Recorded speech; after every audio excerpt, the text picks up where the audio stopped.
ሰላም ጤና ይስጥልን እጅጉን የተወደዳችሁና የተከበራችሁ ከሁለተኛው የዩቲዩብ ቻናላችን አዲስ ስፖርት ልዩ በአመሻሹ የስፖርት የመረጃ ሰዓታችን ዳግም ተገናኘን። ስለምታደምጡን ቆይታችሁን ከኛ ጋርም ስለምታደርጉ እጅጉን ከልብ አድርገን እናመሰግናለን። ፉአድ ባህሩ የዛሬውን ፕሮግራም እየመራው ከእናንተ ጋር ቆይታን የማደርግ ይሆናል። በዛሬው ፕሮግራማችን በርከት ያሉ ርዕሰ ጉዳዮችን እናነሳለን። ከጠዋት ጀምሮ በትልልቆቹ የአውሮፓ ሚዲያዎች ሲዘገቡ የነበሩ ትልልቆቹን የአውሮፓ ክለቦች የተመለከቱ እጅግ በርከት ያሉ የዝውውር ጉዳዮች ይነሳሉ። እነሱን ጉዳዮች በስፋት እያነሳሳን ቆይታችሁን ከኛ ጋር እንድታደርጉ ነው በአክብሮት የምንጋብዘው። ፉአድ ባህሩ ፕሮግራሙን እየመራው ከእናንተ ጋር ቆይታን አደርጋለሁ። ለተከታዮቹ ደቂቃዎች አብራችሁኝ እንድትቆዩም በአክብሮት እጋብዛለሁ። ቪዲዮአችንን ላይክ፣ ቻናላችንን ሰብስክራይብ እያደረጋችሁ ከኛ ጋር አብራችሁ ቆዩ። ከመሸጋገሪያ በኋላ ተመልሰን እንመጣለን።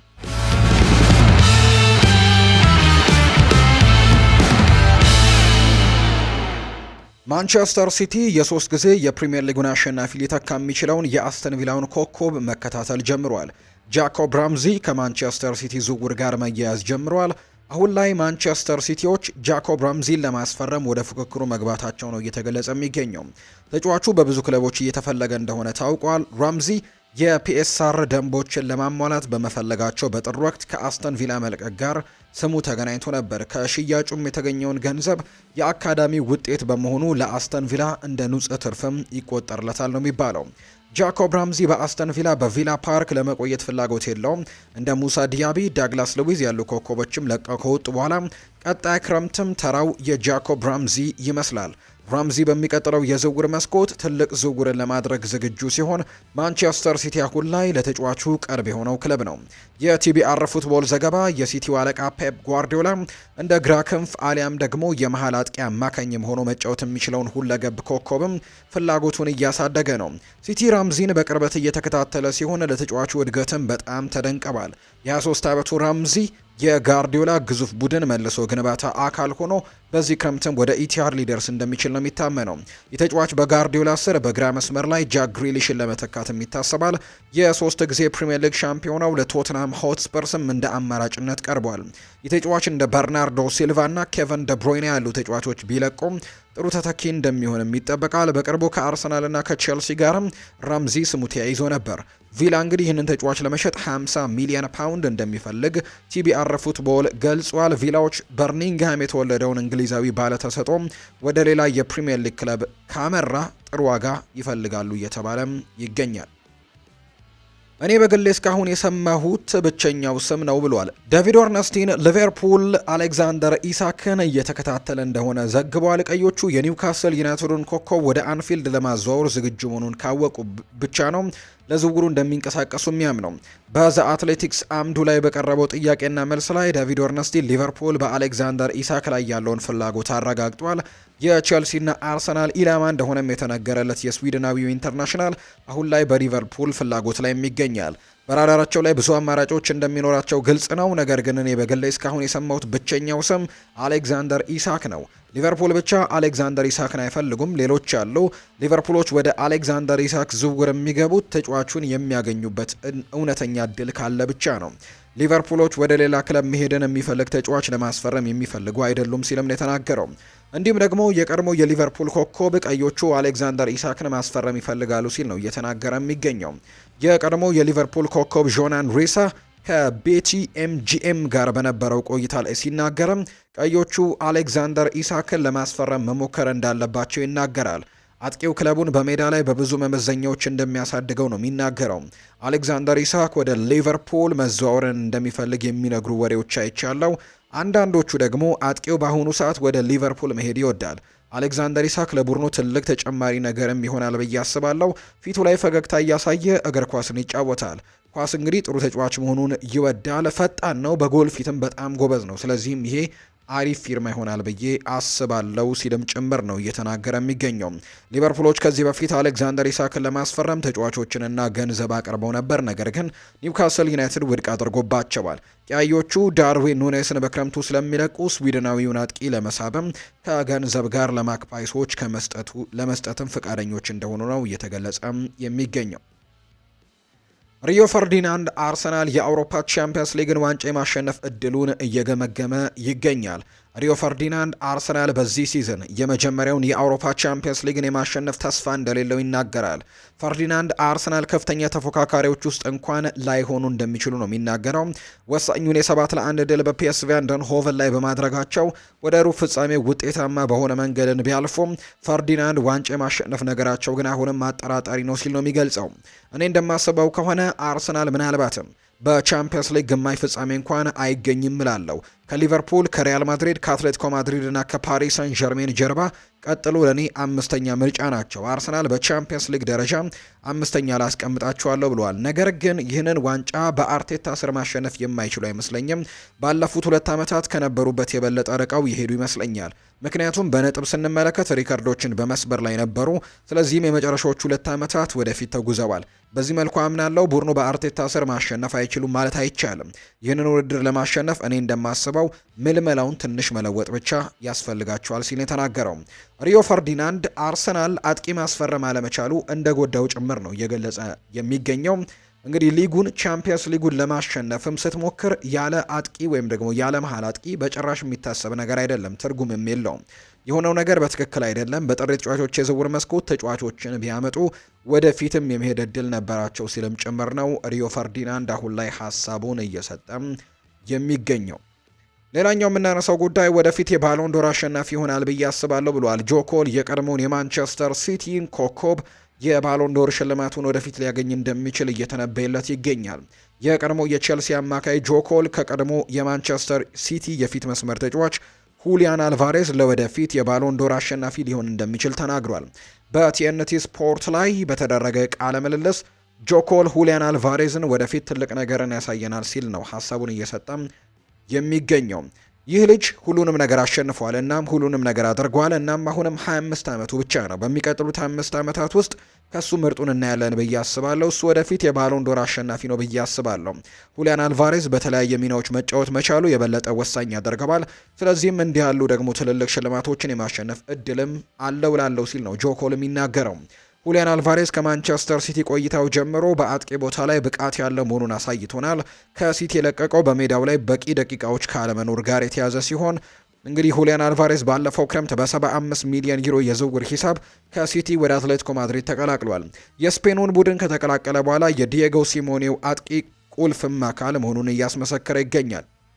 በመጀመሪያው የውድድር ዘመኑ ሁሊያን አልቫሬዝ በአጥቂ ክፍል ውስጥም ከአንቷን ግሪዝማን ጋር ጥሩ አጋርነትን መፍጠር ችሏል። አርጀንቲናዊው አጥቂ በአትሌቲኮ በዘንድሮ በ41 ጨዋታዎች 22 ጎሎችን አስቆጥሮ 5 አሲስቶችንም አድርጓል። አልቫሬዝ የማጥቃት ብቃቱን የሚያሻሽል ከሆነ ለወደፊት ለባሎንዶሩ ጠንካራ ተፎካካሪ ሊሆንም ይችላል የሚል እምነት እንዳለው ነው ጆኮል ሀሳቡን የሰጠው። ሁሊያን አልቫሬዝ ከቀናት በፊት የሲቲውን አሰልጣኝ ፔፕ ጓርዲዮላ በኢቲሃድ ላደረገለት አስተዋጽኦ አመስግኖታል። ሁሊያን አልቫሬዝ ከአርጀንቲና ኢንፎ ቤ ጋዜጣ ጋር ባደረገው ቃለ ምልልስ ለክለቡ ለተሰጠኝ ነገር በሙሉ አመሰግናለሁ። ብዙ ዋንጫዎችን አሸንፌበታለሁ። በክለቡ ላይ ምንም አይነት ችግር አልገጠመኝም። ምንም ነገር የምለው ሁልጊዜም እንግዲህ የምችለውን ሰጥቻለሁ። ምንም ቅሬታ የለኝም። ሁልጊዜም አመስጋኝ ነኝ። የኔ መልቀቅ ለኔም ለክለቡም የተሻለ አማራጭ ነበር ሲልም ጭምር ነው ሁሊያን አልቫሬዝ የተናገረው። አልቫሬዝ በሲቲ ቆይታው 36 ጎሎችን ሲያስቆጠር በ103 ጨዋታዎች 17 አሲስቶችንም አድርጓል። በኢቲአር 2022-23 እና 2023-24 የውድድር ዓመት 2 የፕሪሚየር ሊግ ዋንጫዎችን አሸንፈዋል። የ2022-23 የውድድር ዓመት የአውሮፓ ቻምፒየንስ ሊግም ዋንጫ አሸናፊ እንደነበር እናስታውሳለን። የሲቲ ቡድን አባል እንደነበር በርካቶቻችን የምናስታውሰው ነው። ቸልሲዎች የዝውውር መስኮቱ የዝውውር መልእክት እንደላኩና ኮቢ ማይኖ በማንቸስተር ዩናይትድ የቀረበለትን የኮንትራት ጥያቄ ምላሽ እንደሰጠም ተሰምቷል። የማንቸስተር ዩናይትድ ኮከብ ተጫዋች ኮቢ ማይኖ አዲስ የኮንትራት ጥያቄን ውድቅ ለማድረግና ከፕሪሚየር ሊግ ቡድን ሙሉ ለሙሉ ለመልቀቅ መዘጋጀቱ እየተነገረ ነው። የ19 ዓመቱ ኮቢ ማይኖ የዩናይትድ የመጀመሪያ ጨዋታውን በ2023 በኤሪክ ቴንሃግ ስር አድርጓል። በሆላንዳዊው አለቃ ስር ያሳየውን ብቃትም የመጀመሪያ ዋንጫን አስገኝቶለታል። የጋሬት ሳውዝጌትም የዩሮ 2024 የቡድኑ አባል ሲሆን በሩበን አሞሪም ስርም መጫወቱን ቀጥሏል። የታዳጊው የኦልትራፎርድ ኮንትራት በ2027 የሚያልቅ ሲሆን ክለቡ ለተጨማሪ 12 ወራትም የማራዘም ምርጫ አለው። ሆኖም ግን ዩናይትዶች ለሁለተኛ ተከታታይ የውድድር ዘመን የቻምፒየንስ ሊግ ውድድር ሊያመልጣቸው ነው። የዩሮፓ ሊግን ማሸነፍ ካልቻሉ በስተቀር ቀጣይ ዓመት በአውሮፓ ውድድሮች ላይ ላይኖሩ የሚችሉበት አጋጣሚም አለ። ዩናይትድ እንደ ቼልሲ ያሉ ፈላጊዎች ስላሉት የአካዳሚውን ምርትም ከአዲስ ኮንትራት ጋር ለማገናኘት ይፈልጋሉ። በአሁኑ ጊዜ ከክለቡ ዝቅተኛ ገቢ ካላቸው ሰዎች አንደኛው ነው። ነገር ግን እድሉን ከማንቸስተር ውጪ ለመሞከር እየተዘጋጀ ይመስላል። ዘጋርዲያን እንደዘገበው ከሆነ በኮቢ ማይኖ ተወካዮችና በዩናይትድ መካከል ድርድር ቢደረግም ስምምነት ላይ ግን አልተደረሰም። በማንቸስተር አቅራቢያ በስቶክ ፖርት የተወለደው ወጣቱ ዩናይትድን ለቆ ወደ ሌላ የፕሪሚየር ሊግ ክለብ የመሄድ ፍላጎት አለው ነው የሚባለው።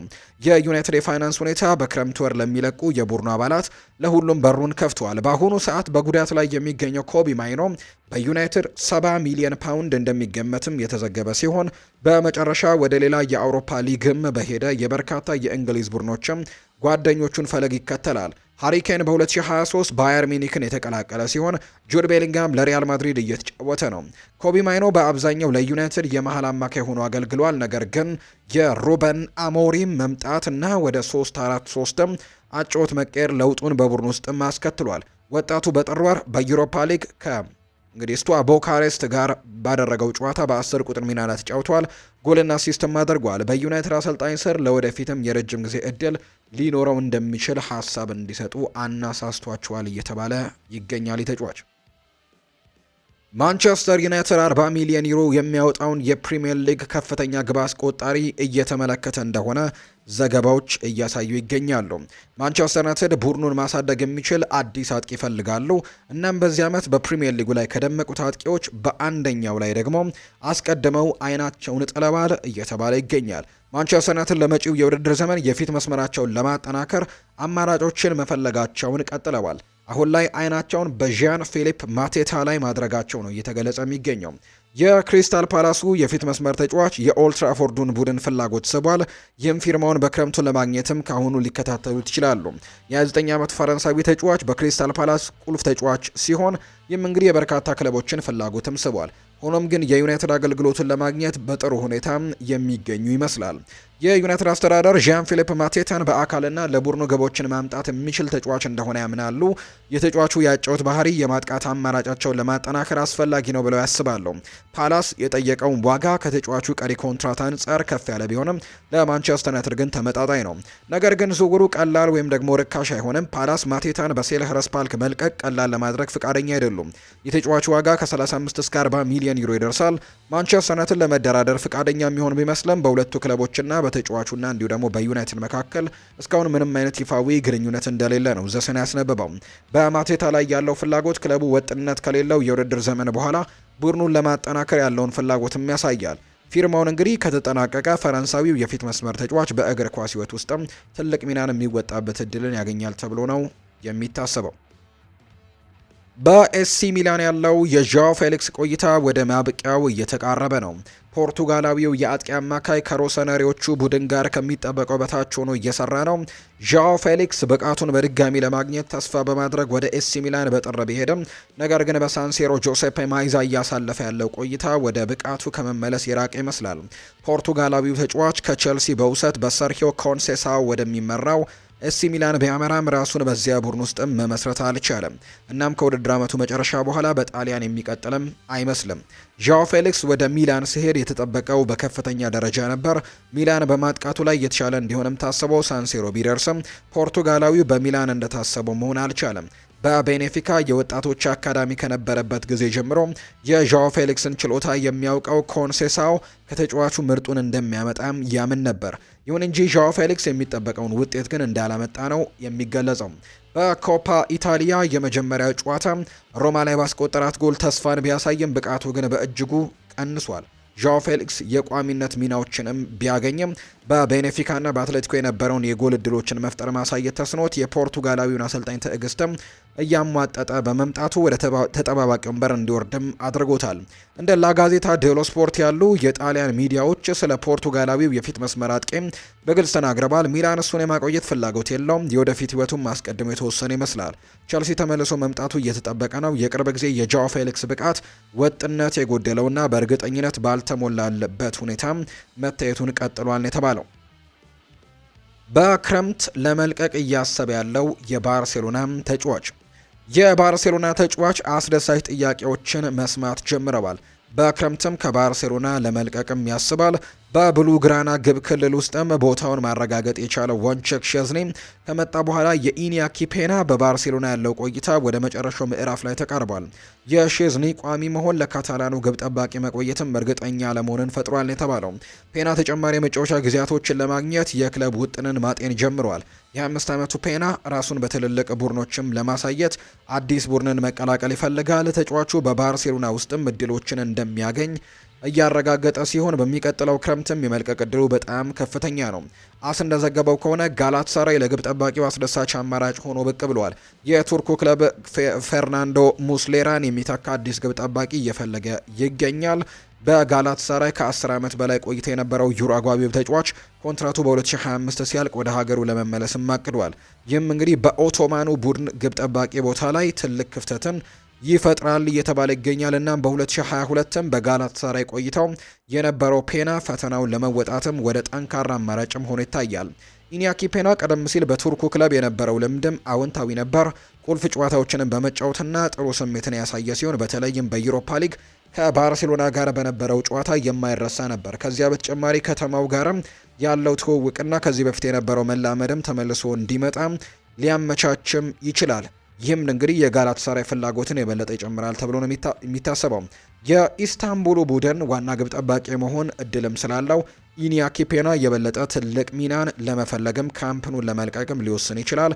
የሚቀጥለው የክረምት የተጫዋቾች የዝውውር መስኮት ወቅትም የተጫዋቹን እድል ለመወሰን ወሳኝ ይሆናል ተብሎ እንደሚጠበቅ ነው ዘገባዎች እያሰፈሩ የሚገኙት። ኤቨርተኖች የአጥቂ ማጠናከሪያዎችን ስለሚፈልጉ የፊት አጥቂውን መመለስ ይፈልጋሉ። ኤቨርተኖች በመጪው የውድድር ዘመን የማጥቃት አማራጮቻቸውን ለማጠናከር ሲሉ ሪቻርልሰንን ለማስፈረም ወደ ቶተንሃምም ሆትስፐርስ ለመቅረብ በዝግጅት ላይ እንዳሉ ነው እየተገለጸ የሚገኘው። ኤቨርተን ወደ አዲሱ ስቴዲየም ከመግባታቸው በፊት ቡድናቸውን ለማጠናከር ስለሚፈልጉ ቶፊዎቹ ብራዚላዊውን የፊት መስመር ተጫዋች ለመመለስ አስገራሚ ኢላማ ሆኖ ብቅ ብሏል። ዶሚኒክ ካልቨርት-ሉዊን በውድድር ዓመቱ መጨረሻ ኮንትራቱ ሲያልቅም ክለቡን ሊለቅ በመሆኑ ኤቨርተኖች የአጥቂ ሁኔታው አሳሳቢ እየሆነ መጥቷል። ዶሚኒክ ካልቨርት-ሉዊን በአዲስ ውሎችም ካልተስማማ ኤቨርተኖች በ2025-26 የውድድር ዘመን እንደ ዋና የመሀል አጥቂ አማራጮቻቸው ቤቶንና ዩሱፍ ቼርማቲን ብቻ ይሆናሉ ተብሎ ይታሰባል።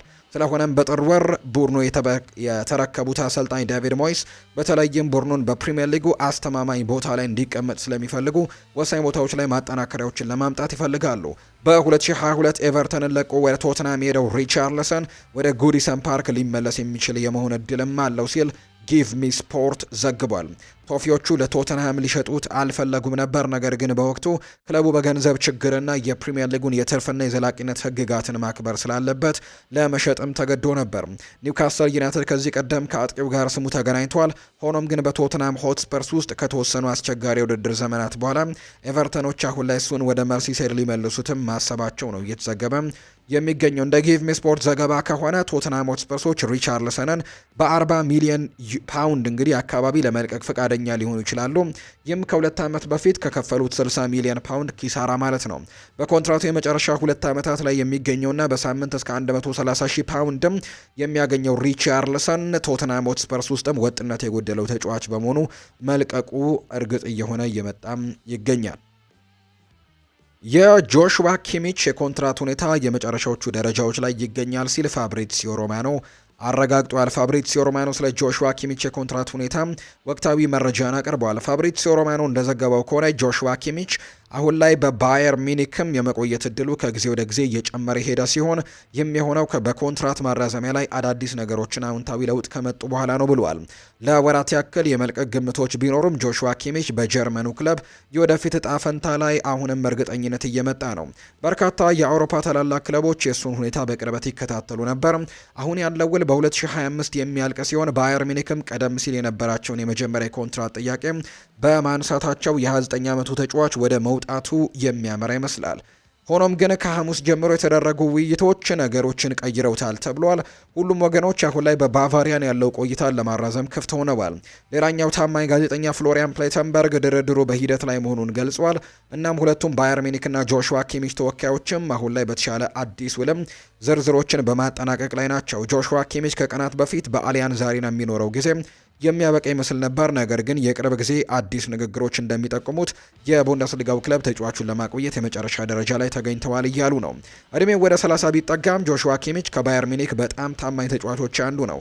በዘንድሮ የውድድር ዘመንም 37 ጨዋታዎችን አድርጎ 10 ለጎል የሆኑ ኳሶችን አመቻችቶ በማቀበልም በሁሉም ውድድሮች ወደ 3300 የሚጠጉ ደቂቃዎችን መጫወት ችሏል። የፕሪሚየር ሊግ ክለቦች እሱን ለማግኘት በዝግጅት ላይ ነበሩ። ነገር ግን የኮንትራት ንግግሮች አሁን ላይ ትክክለኛው አቅጣጫ ላይ በመሄዳቸው ጆሹዋ ኪሚች በባየር ሚኒክ የመቆየቱ ነገር እርግጥ እየሆነ እንደመጣም ዘገባዎች ያሳያሉ። ፓሪስ ሰን ዠርሜን ጁዋን ሉጂ ዶናሩማን ለመተካት 3 እጩዎችን አዘጋጅቷል እየተባለ ይገኛል።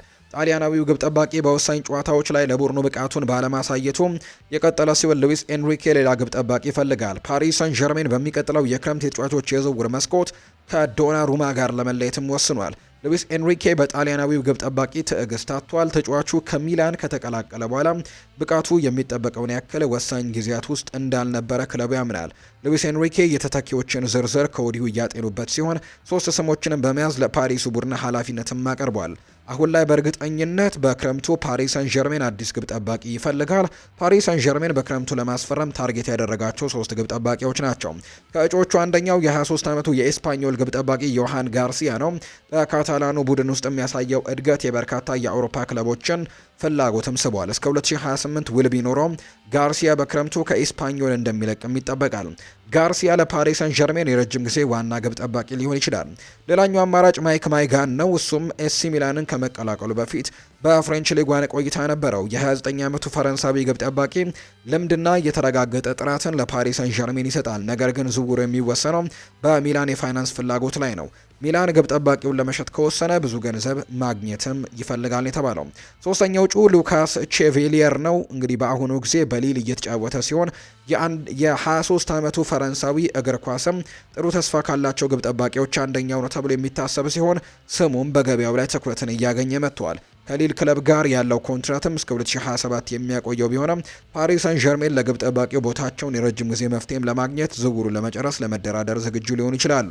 ፓሪስ ሰን ዠርሜን የግብ ጠባቂ ቦታውን ለማጠናከር በማሰብ ጆዋን ሉጂ ዶናሩማን ለመተካትና በአውሮፓ ውድድሮች ላይ ያጋጠማቸውን ውድ ስህተቶችንም ለማስወገድ አስተማማኝ መፍትሄን ይፈልጋሉ ተብሎ ነው እየታሰበም የሚገኘው። የተወደዳችሁና የተከበራችሁ ቤተሰቦቻችን ለዛሬ ያዝንላችሁ አዳዲስ ስፖርታዊ ጉዳዮቻችን እነዚህን ይመስላሉ። ቆይታችሁን ከኛ ጋር ስላደረጋችሁ እጅጉን ከልብ አድርገን እናመሰግናለን። ቪዲዮአችንን ላይክ፣ ቻናላችንን ሰብስክራይብ እያደረጋችሁ ከኛ ጋር ለነበራችሁ በሙሉ እጅጉን ከልብ አድርጌ ያመሰግናለሁ። ፉአድ ባህሩ የዛሬውን ፕሮግራም እየመራው ከእናንተ ጋር ቆይታን አድርጌያለሁ። በአዲስ ስፖርት ልዩ በነገው የምሳ ሰዓት ፕሮግራማችን ዳግም ተመልሰን እንገናኛለን። ስላደመጣችሁኝ ቆይታችሁንም ከኛ ጋር ስላደረጋችሁ እጅግ ከልብ አድርገን እናመሰግናለን። መልካም ምሽት እንዲሆንላችሁ ነው በአክብሮት የምመኘው።